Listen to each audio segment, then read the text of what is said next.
So I was digging through one of my drawers yesterday and I found the very first hot air station I bought. We're talking 3 to 4 years ago, and it's when I first started working with surface mounted components, SMT, surface mounted technology, or SMD, surface mounted devices.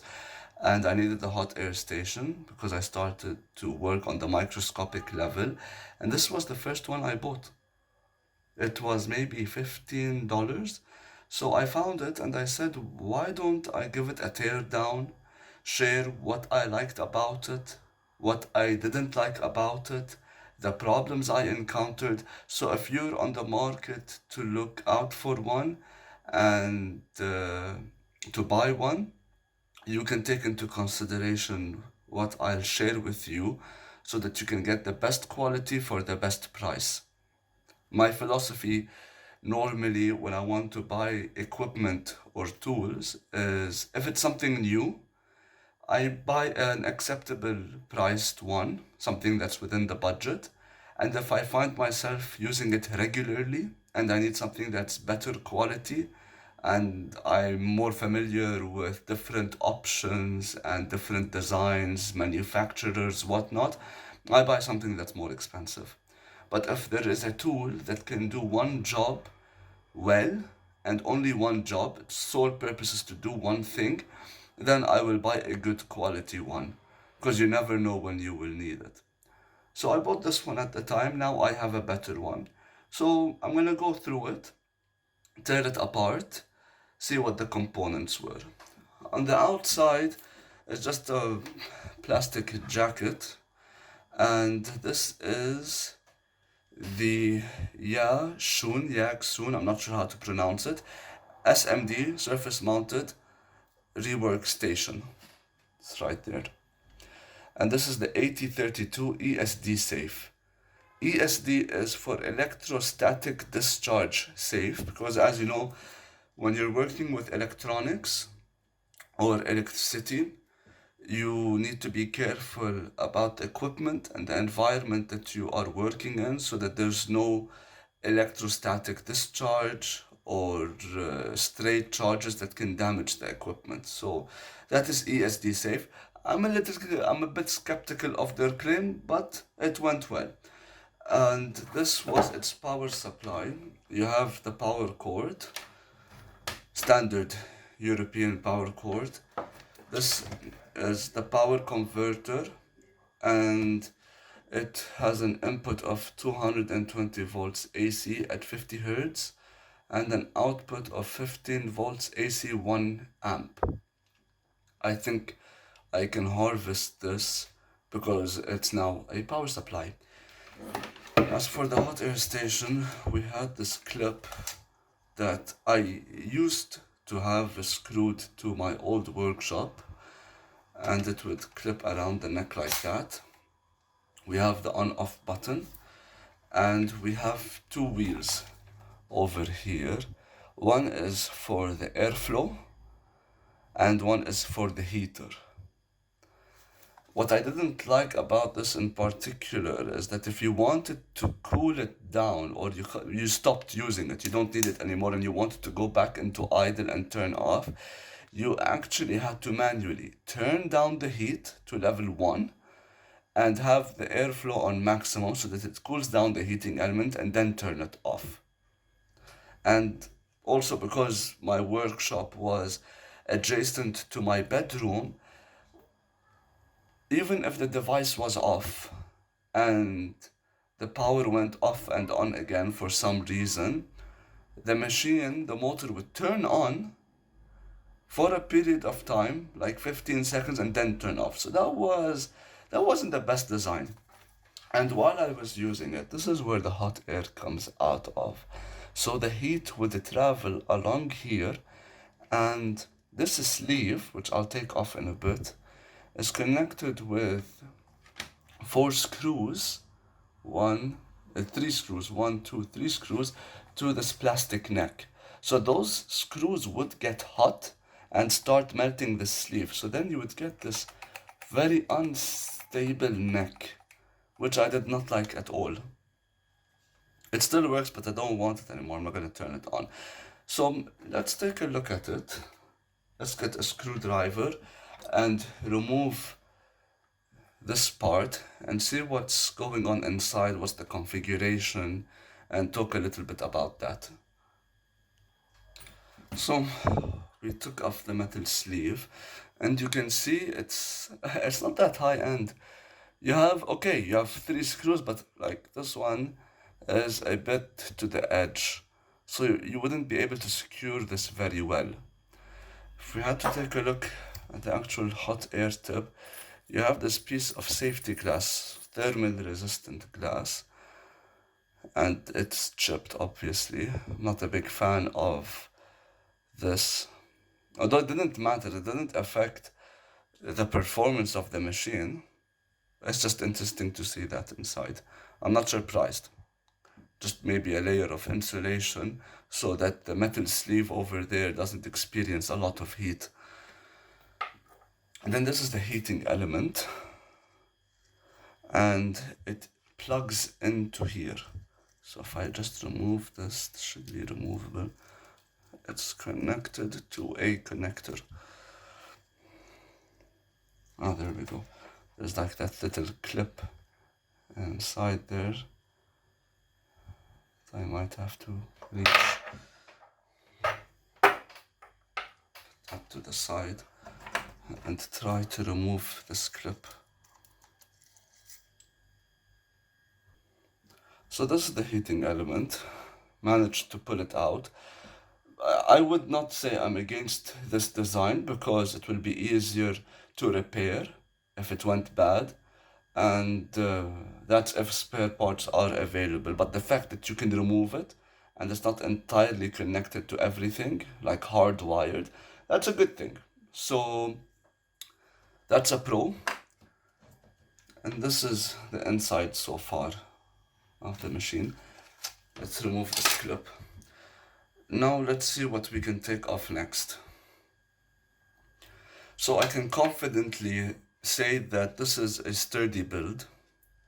It's well built, solid. After we removed screws around here and at the bottom here, there are the screw holes. We can actually remove this part. Okay, and we've exposed the motor. We have like a small brushed DC motor. And if we are able to wiggle this out, there we go. Okay. So this is the fan. This is the blower that's actually providing the air that's going to be heated up, which is sitting right at the back over here. And if we remove these screws, and just a word of advice, I normally like to save the screws, and that's if they're not stripped. If they're still in good condition, I will put them into a separate container and save them for something else, because the screws always come in handy. You never know when you need them, so it's nice to have a bunch on hand. There we go. Okay, so this is now just plastic. So this is where the heating element connects to. And the motor would sit right behind it. It makes sense. So the motor is blowing, the air is moving up, and the heating element, we put it back, will be like that. So you have hot air blowing, and there's a small channel over here for the wires. So hot air would be blowing and the heating element would be turned on, and all the air passing over it would start to heat up. But this motor probably takes, I'm assuming, 5 volts, 10 volts, 9 volts, 12 volts, something like that. It's a small DC motor, it's not that big. So the power would be coming from this power supply, and then it would be going through circuitry inside, which we will expose. So if I remove this back cover over here,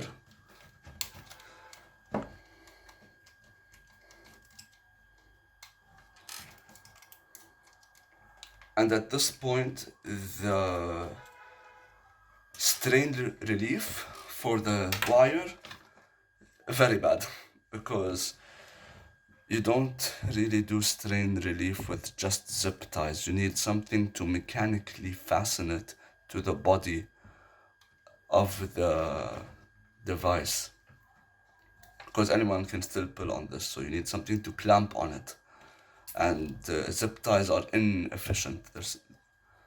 They're insufficient. This is the control panel, so if we can pop this off. All right.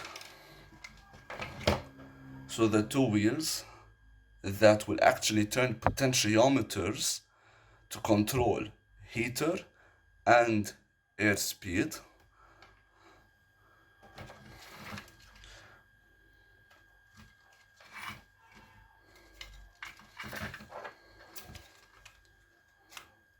I want to try not to break it. I want to try to see what's going on. See, the switch is set with some liquid glue. Let me see if I can pry that open and have the circuit all laying on the table. Okay, so we have put the circuit on the bench. What we know so far is we have 15 volts coming from our power supply. Regulated 15 volts AC, maximum at 1 ampere. We have that coming in to our board here. We can regulate the fan speed and the heating temperature of the element through these two knobs, which are connected and will turn potentiometers. On this capacitor, we have 5 volt to 12 volt. Okay, so on the back over here, we have these two wires, which are apparently going to the motor. Okay, so we now know that. Let me try if I can untangle this.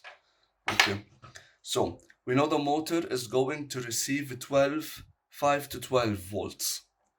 We'll get into those details a bit later. And we have the heating element over here, and this will receive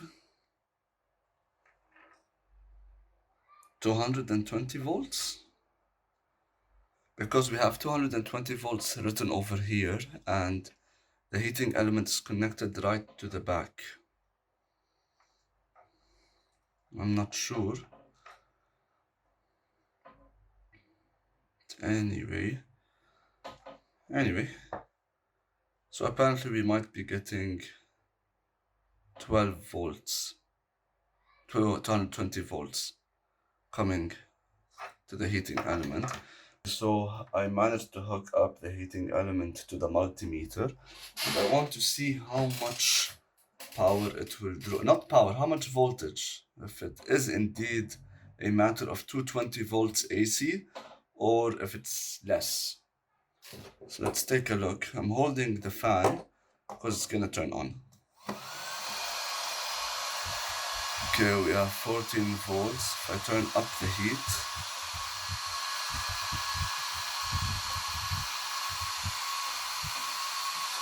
volt.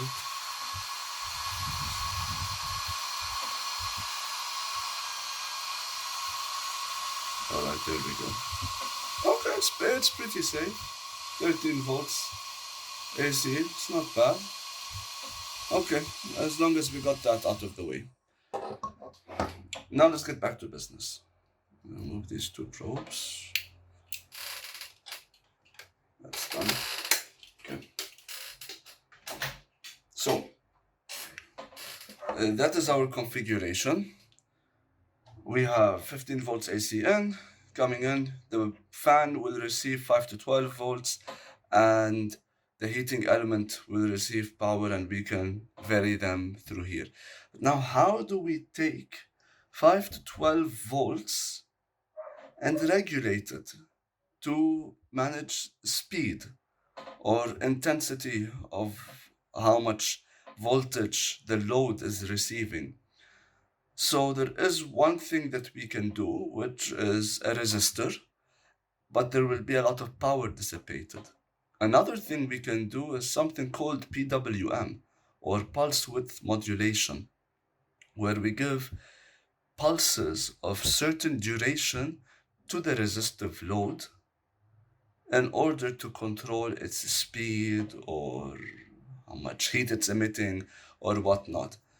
So I can keep on giving it an amplitude of 12 volt, but I can change the pulse, which makes the load receive 12 volt, but make it only experience 12 or less.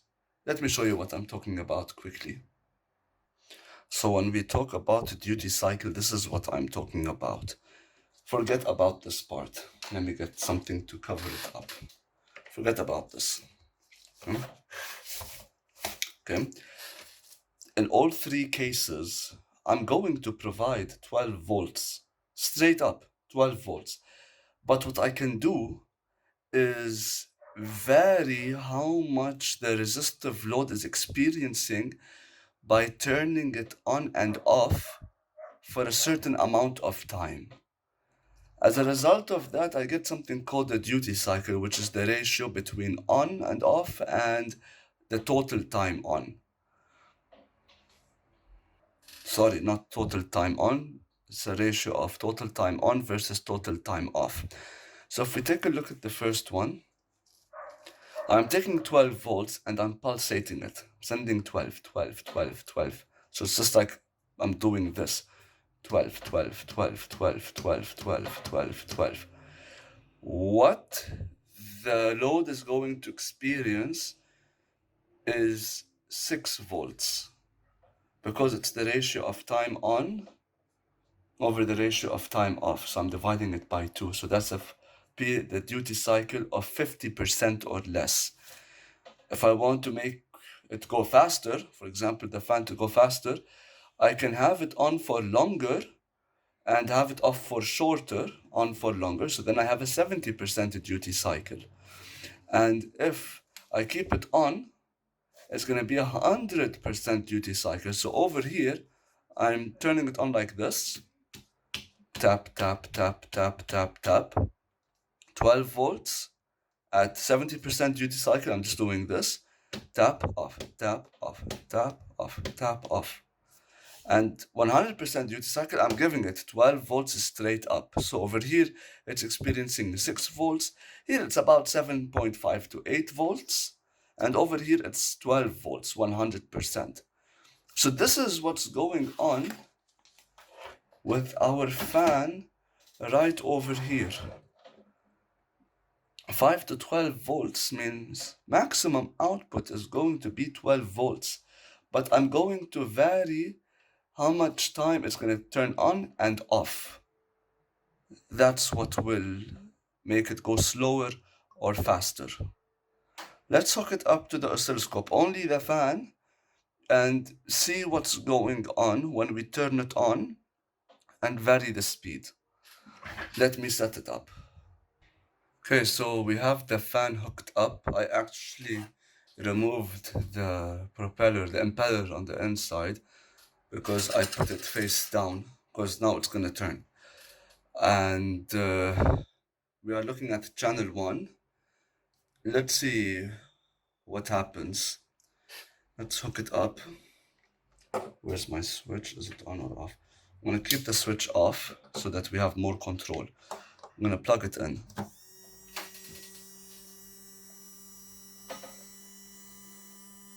It's going to turn on, going to turn off again because the switch is off. That's one of the bad designs that I don't like about this. Change the time base a bit.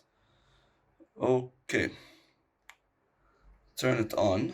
See what happens. Okay. That's our waveform. Now if we vary the speed,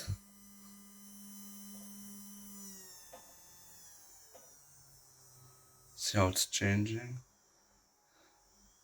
So apparently in this case, it might not be a PWM might actually be somehow resisting it because it's chopping it at the top and it's suppressing it. Okay.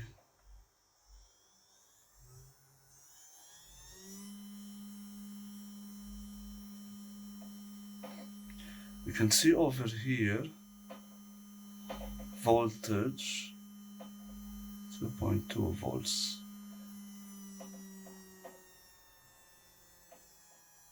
Yeah, it's interesting. The signal is interesting because this is not a PWM signal. It's suppressing it in one way or another. Now, if you pay attention, you can actually see those intermittent spikes that are coming out of the signal? There are like funny spikes. There are like funny spikes appearing every now and then. I'll talk about those later because this is an inductive load and inductors will cause a lot of noise. So that's the fan. Interesting. Okay, let's turn it back off and take a look at the heating element signal. That goes down. Okay, so I've hooked up the probes to the heating element and we're going to take a look at it under the oscilloscope as well. This will be interesting. Let's see what we have. Unless my ground is floating. Yeah, my ground isn't connected properly. Or it's off. Yeah, it's off. Okay, there. Oh, that's kind of how a PWM. That's a square wave right now. Okay, now that's a PWM signal. There we go. So the heating element is receiving the PWM. You can see how the width of the pulse is changing. And as a result,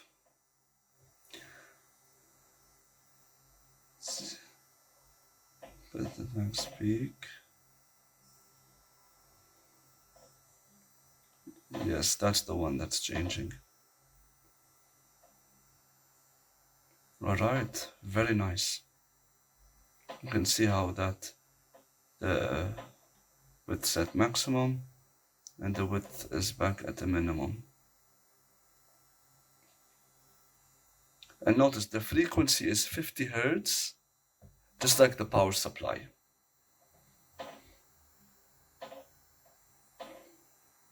Okay, in this case, what's it like under the thermal camera? While we vary it, let's see a difference in temperature. I'll be back. Okay, so that's the temperature at the given signal. Let's see how it changes now. That's the heating element. Okay. Now I varied the PWM signal. Let's rotate it a bit more.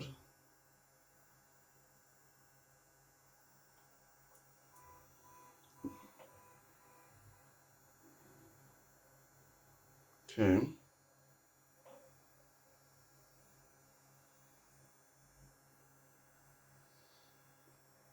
Turned off, but the heat signature is still gonna stay high. 220 degrees. And all the way up. How much did the temperature become? I need to increase the temperature boundaries. So I've improved the temperature boundaries to make them even higher. There's a lot of glare. We are looking at about